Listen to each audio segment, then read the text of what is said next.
Hi guys, it's Incardia here for Badass Woman of Hearthstone EU matchup of week 3.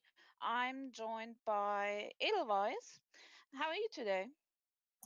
I'm doing all right. Been working on some classwork myself, but I'm excited to cast this matchup. Looks like some interesting decks. Yeah, it looks like we have the first week of our Rastakan meta coming up for the Badass Woman of Hearthstone. And I think Kat brought some of the new decks as I saw on our matching. We have a Gong Druid and the Shivala Paladin without the OTK combo, which is pretty nice. And of course, a King's Bane Rogue. Have you been able to get to these decks in the last few days? Yeah, honestly, so the Paladin looks like an Exodia Paladin, and the Cheval is there just for value. Kingsbane, I do feel, is very strong in the meta now. Yeah. I'm actually surprised that it did not get banned in this. Yeah, but the priest, which did get his ban at the end, seems also pretty strong on ladder at the moment. So maybe Elena feels better going up against the Kingsbane with her even shaman, death, the death rattle hunter, and its kind of control warlock, I guess. So there might be possibilities for it, but yeah, of course, Kingsbane's really, really strong at the moment. We'll see how that will plan out for both of them. What do you think about Elena's lineup? She didn't bring any new kind of stuff, as far as I can see. But Yeah, honestly, I think it seems she's taken, less of a risk between the two of them. She's got Cube Warlock, Even Shaman, Death Rattle Hunter, and the Malagos Druid, and not a whole lot of new cards going on here. yeah, it seems like the safe route to go for the first week of the new meta. And both are at 1-1 at the moment, so they lost the game in the first round, going in the second round with a win, and now battling out who will get to this one. So they will start their game in a few seconds, as far as I know, and we will just jump right into it once they are ready.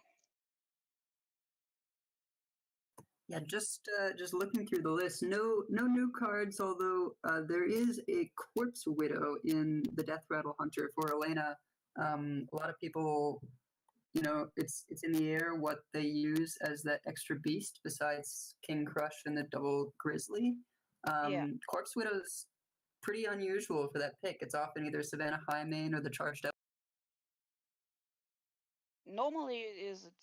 I think the Corpse Widow is just because it synergizes so well with all the other death rattles, and maybe get a board advantage in that. And I'm just seeing that they are prepared to battle, and yeah, we will see the Even Shaman versus the Gonk Druid in the first round of Badass Woman of Hearthstone, round 3, week 3, first week of our new Rastakan meta. And seeing that Wild Growth on turn 2 is some kind of like the standard druid play. And we have some early game for Elena as well.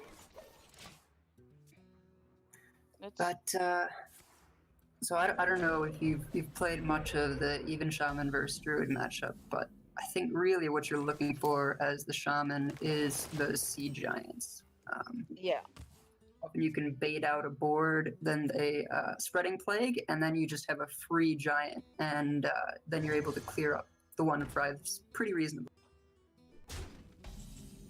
Yeah, that's the card we're missing at the moment in the even shaman. And looking at Cat's hand, there is just the spreading plague at the moment for the early boards, and not really much to follow up after that.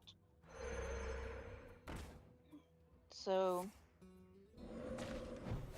we'll just see. We have a pretty big board for Elena here, which makes the spreading plague even more interesting for next round. But yeah, Cat got all the ramps she needs.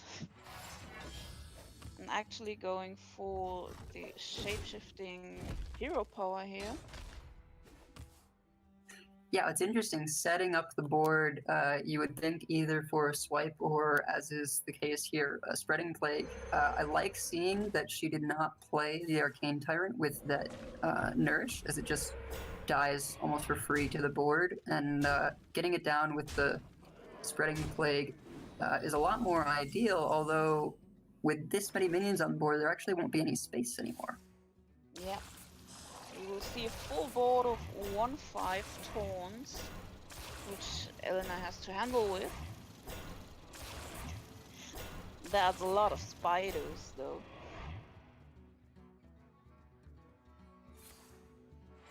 And yeah, just the hero power on that side. And the problem, it's not really a problem, but having to clear up all these 1/5s with the shaman seems pretty difficult, especially where we haven't seen the sea giant in hand, and there's just so much to trade in to get rid of one of these spiders. Yeah, a little surprised that she didn't see fit to throw down another, either the Flame Tongue or the Dire Wolf, because if you position them correctly, then this Scale Hide could get, 5 attack, take care of one of the Scarabs all on its own. Now there's just still a lot of minions on the board. This can get cleared up by a branching path for attack now. Yeah, that's definitely an idea you can take, and stealing the Flame Tongue totem here is interesting as well. I love this play. Very creative use. It reminds me back to that one seasonal championship where Baiza was running Evolved Shaman with Prince Taldaram, and people thought she was nuts for not running Mana Tide, but this is one of those uses. Flame Tongue Totem is amazing as a 3. It's amazing as a 3/3, and of course having all these big taunt minions to go with it, it will stick pretty long, I think. Now, forget the combo. I mean, Elena's just looking very nearly dead here. She can't clear all this up.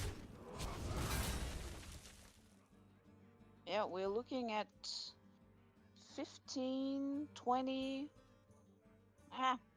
18, I guess it is. 19 with the hero power, so it's threatening, definitely. And is there a good way to clean it up? It's just, going for... I'm not sure if I would have gone that way, but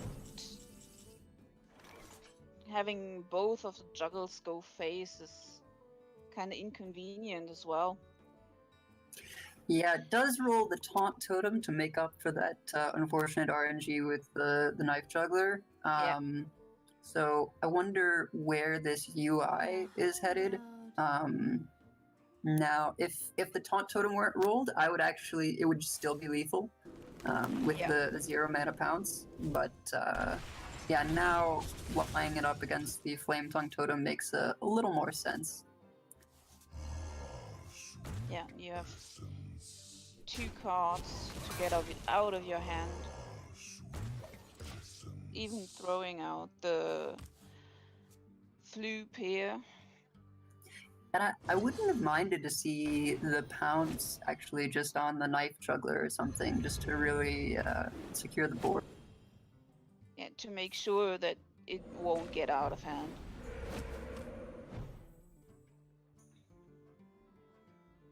Now there are some trades to at least still be alive on board, but no, not quite. This is just really gonna be well. Yeah. Flame Tongue Totem did its job with those scarabs, and yeah, this first game is gonna go to Cat. Yeah, so we'll be seeing another round of that druid, and Elena now has to decide which of her other decks, the Q block or the Death Rattle Hunter, she will choose to go up against it. And I'm not sure, what do you think? What's the most helpful matchup for her in this situation? Honestly, both of them look pretty solid. Yeah. I mean, Druid has a lot of difficulty dealing with the sticky cube decks. I would be inclined to say that maybe the cube Warlock is a little better because you also have the defensive options of Void Lord, and that's just sort of too many minions for them to combo through. I feel like they maybe kill themselves before they can actually hit you in the face, but I'm not terribly familiar with this Gonk combo, to be honest, so it does seem like Elena agrees with me, though. Yeah. Looks like we're having the Q block against our druid here. And Elena just threw away the mountain giant, which is really stable for the early game in even lock to keep, but you need too many rounds here to get it to an hand size where you can actually play it early. And without the coin, it would be even more difficult. So it seems fine to just throw it away here. And Cat has double wild growth in hand. And that's like a favorable druid matchup again. Yeah, definitely what you like to see is the druid, double wild growth, nourish, just all the tools. Wouldn't be surprised to see this nourish actually go for cards and not ramp. I see some of your point with the mountain giant, but I would be inclined to keep it just because, I mean, this hand isn't really doing anything. My guess is she wanted to look for Skull of the Minari very badly, but mountain giant still comes down on 4, and that would be a lot of pressure. Yeah, seeing the nourish actually going for the card draw here, as you expected. Still, it's 6 mana, and the Warlock didn't really do anything until now. Just having a 3/2 on the board, which will, yeah, it eats a spellstone, which is pretty nice. And yeah, I mean, Elena's hand just isn't really doing anything here. If she had, kept that giant, it maybe could have either naturalized, or she would be in a position now where she could cube Dark Pact and have 2 mountains.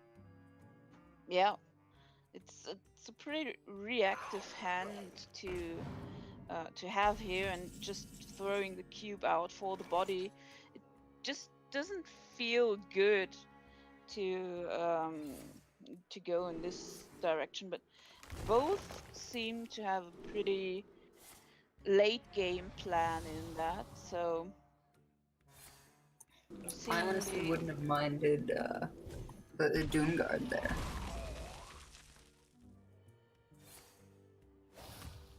I know yeah. the discard's always, you know, a fear. What if you discard your combo pieces? But she just doesn't have a lot going on, and she might have to play the Doom Guard this turn anyway.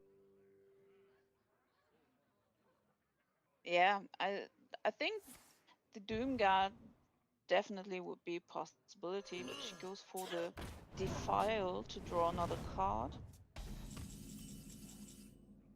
just so that you don't overdraw with your next upkeep. Now the Spreading Plague in Cat's hand just looks so like a dead card in the end. Seeing both swipes go face, putting Elena to just 11 health is pretty scary. And looking through her deck list, I don't see the 7/7 taunts for 4 mana. No, this is Which just would lethal with the Leroy, Tal'Daram, and the Claw. I was very quick thinking from Cat to see that 2-turn lethal. That's amazing druid we have here. Yeah, it's funny. I mean, most of it is really just playing druid cards, but Yeah. and in this case, you know, Leroy, Tal'Daram, Claw. But yeah, I think throwing away that Mountain Giant for It would have changed a was a lot in mistake. the early game, yeah. But if you're searching for the Skull of Menario and anything, it might just be worth it in your situation. So I don't really mind Elena doing that in the early game, and it just didn't go that well for her in this case. And now we're seeing the Death Rattle Hunter against the also famous Druid doing Druid things. And it's the third time Wild Growth turn 2. It's always Wild Growth. The trademark of a true druid master, just wild growth onto every Yeah. Wild Growth into Nourish or something. So, but Elena has an ideal hand as well this time around. She can coin. Well, I guess she wants to save the coin, but curving Devilsaur Egg into Terror Scale is always a very strong play for the Death Rattle. Yeah, I wouldn't have minded coining the Devilsaur to go with the turn 3. Okay, another Nourish. Why not? It's the first one in this situation, but perfectly for turn 5. But is there a way for Cat to think about the swiping the Devilsaur Egg? Because you know what Death Rattle Hunters do when they have a Death Rattle on board. Let's see. Yeah, I mean, it's an interesting dilemma. And I guess the question is like whether she would rather, you know, if she swipes the egg, how then does she do with the 5/5 that follows? Yeah. And I know it's a big debate in the community right now of like, what is the proper play? Do you always kill the egg? Do you never kill it? Certainly for aggressive decks, I think my opinion is you never kill it because they just have, it's usually a bait. Yeah, and Cat's going again for the card draw here. And seeing the first 5/5 and the 3/3 on turn 4 for the Death Rattle Hunter seems pretty fine.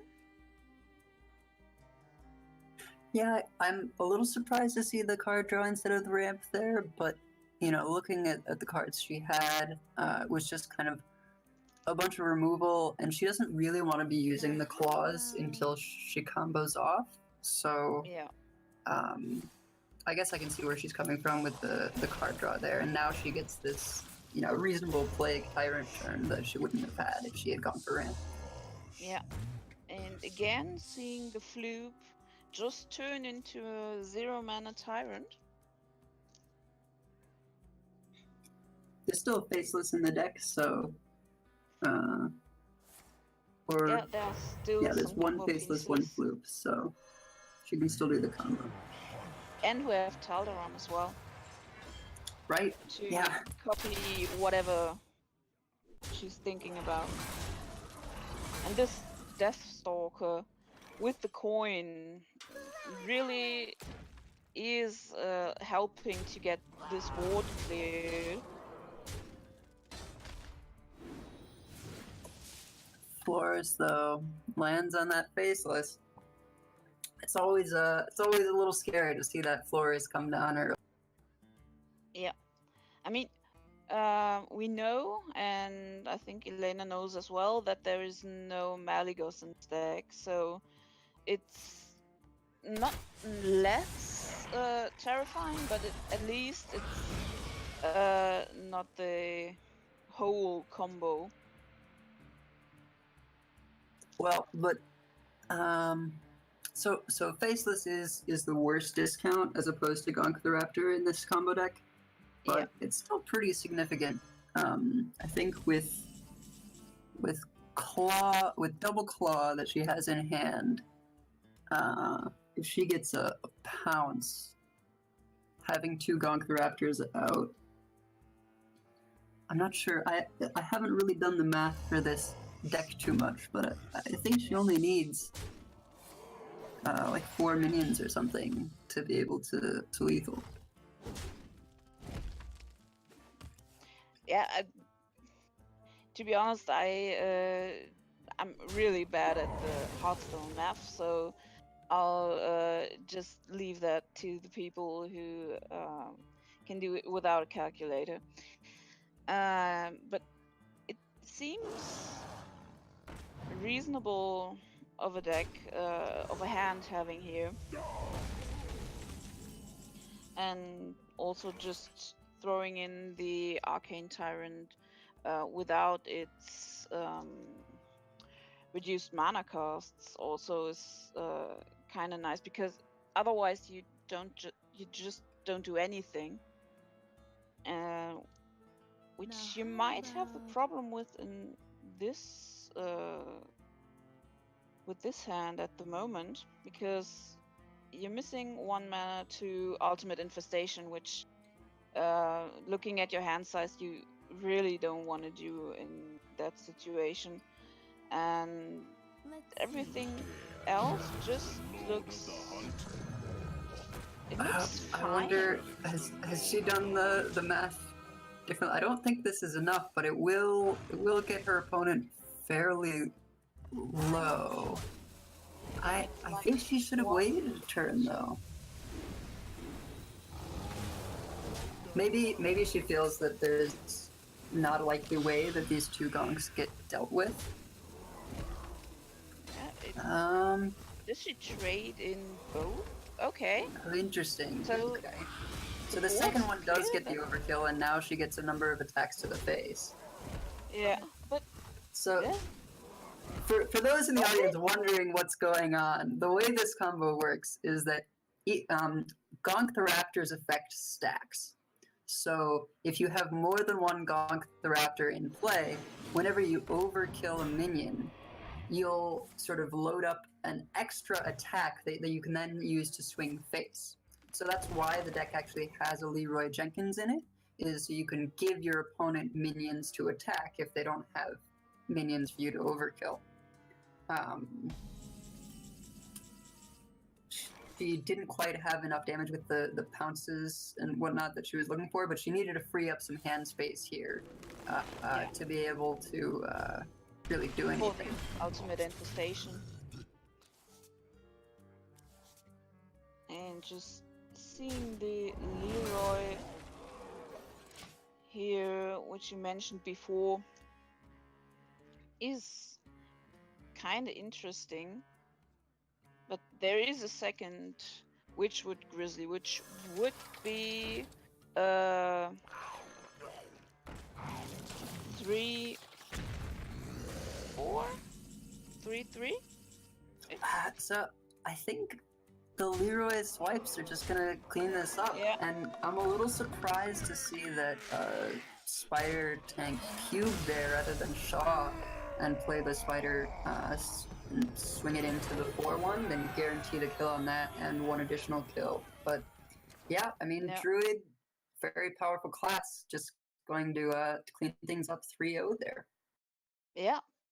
That was really a fast round of events here. Just getting the whitewash with the druid on Cat's side.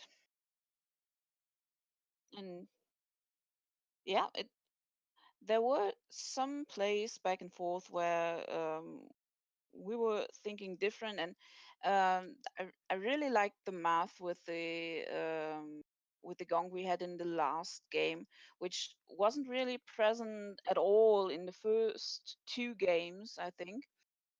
But yeah, it's we're likely done with the matchup. But what did you think about it? So it was interesting. Yeah, as you say, the first couple of games was just sort of Druid doing Druid things, and then just Yeah. happened to be running Leroy Taldaram for the kill on that second game. I do think that the Cube Warlock would have fared much better with a Mountain Giant Keep. Then if it doesn't get naturalized immediately, she can cube it and Dark Pact. That was one of the ways that Cube Lock traditionally, wins against slower decks. But then that third game, we finally got to see sort of what that Druid deck is built around and sort of intended to do. It wasn't sort of the full one turn kill, but it still gives you a sense of the game plan that Druid has. Yeah. And I'm really looking forward to the next weeks and next rounds we have in the Badass Woman of Hearthstone, where we will see many, many more of these new kinds of decks with the new Rastakan meta we have up at the moment. And I think we will see pretty decent competitive decks, as well as some just uh, fancy whatever they are doing things. But yeah, we're in a pretty good position at the moment to have the new expansion rolling right in the middle of our tournament, and just having everything mixed up for the players, as well as us casting the whole games. So what are you thinking about the future weeks we will have in the Badass Woman of Hearthstone? Definitely, it's always a great time when a new set drops and people are still figuring out in tournaments. HCT Philadelphia this weekend is also got a lot of crazy stuff going on because of the expansion. Yeah. I'll be curious to see if any people try and learn APM Priest that Dog has hit rank 1 legend on NA with. Maybe some Undertaker Taunt Druid. There's a lot of interesting decks to explore, and I think it's going to be a very diverse meta. Yeah, especially for the tournament we have right here, uh, which will have its own set of people just figuring out the meta while we go. And yeah, do you have any other thoughts on our tournament, and how have you been doing um, with your rounds? You're competing as well, as far as I know. Yeah, I'm in the NA bracket. I just in terms of for casting, EU suits me because I'm in Israel at the moment. But Yeah. I lost my first round. I didn't realize it was last hero standing, so my lineup was not appropriate for that. But yeah, I was able to take the next two matches. So high hopes going forward. How about you? Yeah, I've just been 0-3 at the moment. Lost all three of my rounds. Had the same problem in the first round as well. I just came from all the conquest tournaments and then playing last hero standing. I totally missed the matchups, and I missed the deck submission for week 2. So I've just gone the um, with my lineup 2 weeks in a row.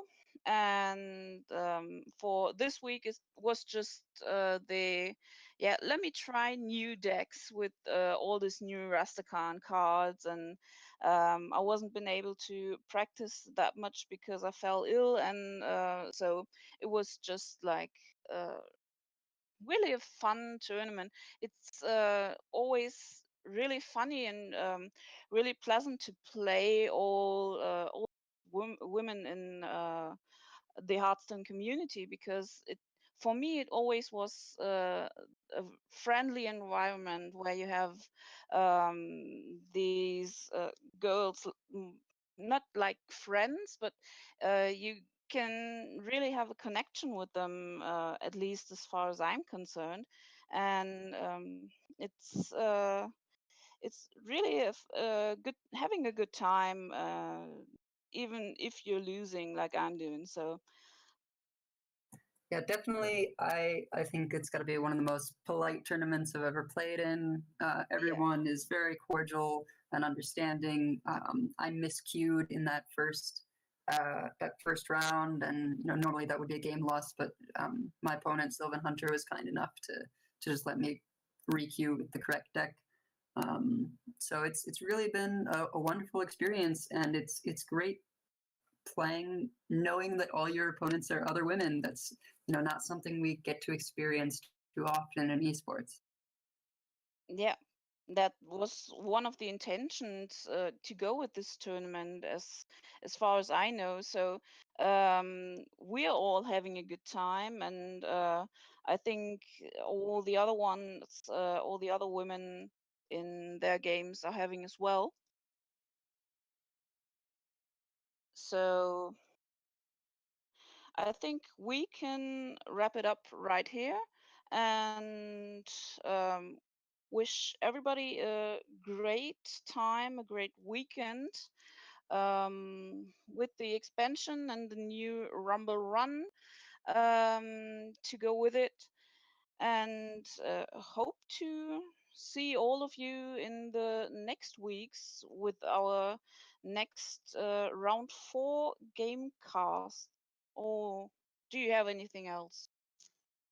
No, that's all for me. I'm excited to see who ends up coming out on top in the next few weeks, but most of all, just glad to have this tournament happening, and looking forward to the results. Yeah, so we would like to wrap it up here, and as I said, wish you all a great weekend and hopefully see you in the next weeks.